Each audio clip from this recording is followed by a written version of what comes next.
হবে। আরেকটা চক্র বরাবর এদেশের মানুষের উপর, এদেশের মানুষকে নিয়ে স্বাধীনতার সার্বভৌমত্ব নিয়ে খেলেছে, তারা হচ্ছে দাতা চক্র।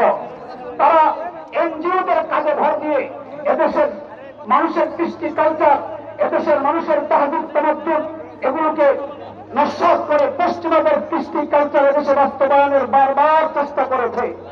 অতীতে এদেরকে আমাদের আকাবির আসলাফরা রক্তের বিনিময়ে পালাতে বাধ্য করেছে। যদি আবারও এইরকম কোন ষড়যন্ত্র এদেশকে নিয়ে হয়, এদেশের স্বাধীনতা সার্বভৌমত্ব যদি শেষ করার চক্রান্ত হয়, নতুন প্রজন্মের নতুন পয়গাম অতীতের কুলাঙ্গাররা পালাতে পেরেছিল। এবার যদি আক্রান্ত হয় স্বাধীনতা, ইসলাম আর তাকে পালাতে দেওয়া হবে না।